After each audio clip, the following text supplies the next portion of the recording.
कायद्याने गुन्हा आहे अशा कार्यक्रमात हा संदेश जायला पाहिजे का नाही? बरोबर का नाही? आजूबाजूच्या पाड्यावरचे लोक तुमच्याकडे पण येणार आहेत कार्यक्रमात.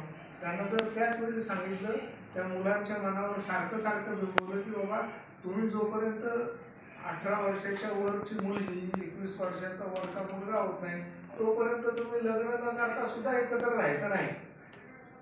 त्यांना ते असं वाटतं की विधिवत लग्न जर ते रजिस्टर करायचंय किंवा सगळ्यांना बोलवून अक्षरा टाकायचं आहे तो विधी म्हणजेच लग्न, आणि त्याच्या अगोदर झालं तर कशाला पोलीस कारवाई करतात असं त्यांना वाटतं.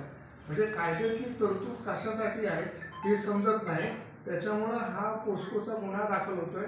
आपल्या भागाला बट्टा लागतोय. म्हणजे तुम्ही एकीकडे चांगला समाज म्हणून एवढे चांगले कार्यक्रम घेता, दुसरीकडे त्याच्याच शेजारच्या पाड्यावरच्या माणसामध्ये ही गोष्ट अजूनही आहे. हे आपल्यासाठी समाजासाठी वाईट आहे.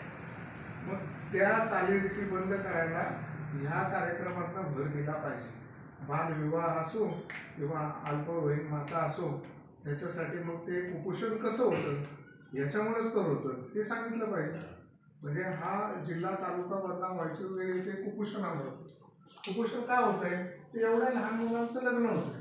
एवढ्या लहान मुलांचं लग्न का होतंय? त्यांना कोणी आडवत नाही, सांगत नाही, समजत नाही. बरोबर आहे. तर हे प्रत्येक गावागावात अशा कार्यक्रमांना झालं पाहिजे. तर हे तुम्ही सांगा नक्की. त्याच्यानंतर दुसऱ्या कुठल्या प्रथा आहे? व्यसन. व्यसनमुक्तीवर कोण काम करतंय का? खूप करण्याची गरज आहे. ॲक्सिडेंट जेवढे होतात त्याच्यातल्या बहुतेक ॲक्सिडेंटमध्ये आम्ही आता तुम्ही बघता की दर तुमच्या याच्यावेळी जेव्हा ते अमावस्या असते, ज्यावेळी दारू पिऊन लोक विशेषतः कटारी अमावस्या नावाने येतात दीपामावस्याला, तर ते तसं करतात. त्यावेळी आम्ही स्पेशल स्क्वॉड नेमतो, तपासणी करतो, त्यांच्यावर कारवाई करतो. पण आमच्या कारवाईच्या पलीकडं जर गावागावात लोकांनी केलं तर ते आमच्यापर्यंत कारवाईपर्यंत येणारच नाही. त्याच्या अगोदर त्यांना समजेल आणि वाचतील. त्याच्या अगोदर कुठं झाडाला धडकून कुठं काय. एक आजी एका मुलाच्या गाडीवर पडून गेली. का नाही का गेली? हेल्मेट घालायची सवय आपल्याला नाही. फॉरेनमध्ये आपण बघतो की मागं पुढे बसणारे दोघंही हेल्मेट घालतात. आपल्याकडे आपल्या चांगल्या चांगल्या माणसाला सांगायला की बाबा हेल्मेट घाला, आणि नंतर मग त्याच्यावर जीव जातो. म्हणजे वाहतुकीचे नियम पाळा, हा संदेश सुद्धा आजच्या काळाची गरज आहे. तर हे आजच्या काळाच्या गरजेच्या गोष्टीवर आलं पाहिजे आपल्याला. आपण इतिहास आणि आपलं पुराण वाचत बसलो तर ते त्या काळासाठी होतं. त्यातल्या काही गोष्टी अजूनही लागू आहेत, पण आता आपल्या समोर काय आहे त्या आपण या कार्यक्रमातून मांडल्या पाहिजे.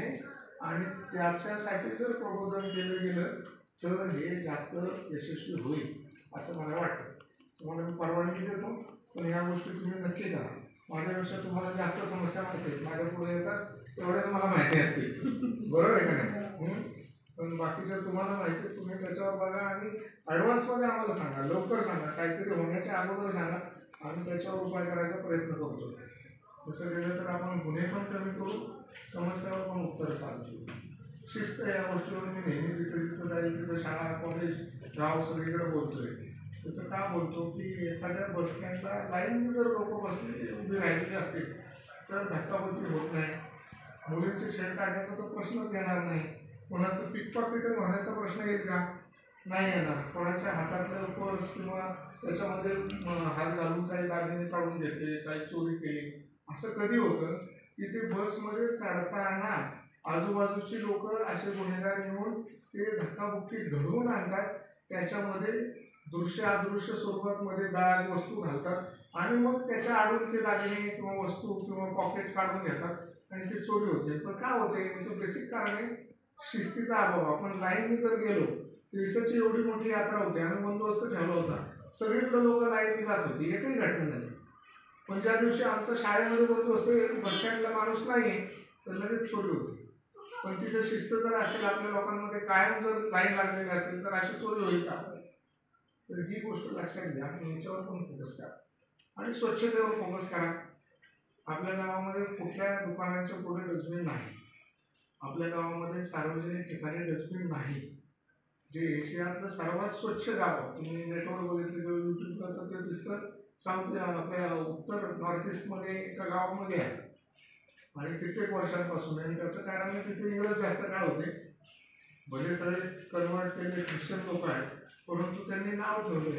रोज सकाळी उठलं की अख्खं गाव, लहान मुलं सुद्धा स्वच्छता ठेवतात आणि ते त्यांचं डस्टबिन जे आहे ते सुद्धा तिथल्या बांबूच्या ह्याच्यापासून बनवलेलं आहे. आणि एकही वस्तू, एकही म्हणजे छोटीशी चिटुरी सुद्धा त्यांच्या परिसरात पडलेली त्यांना कोणाला आवडत नाही. म्हणून एशियातलं सर्वात स्वच्छ गाव दुसऱ्या कुठे चीनमध्ये, जपानमध्ये नाही, तर भारतात आहे. आणि मग ते काय आहे, कारण त्यांनी भर दिलाय, तर तुम्ही भर दिला तर ते येऊ शकतो. तर हा संदेश द्यावा अशी माझी इच्छा आहे.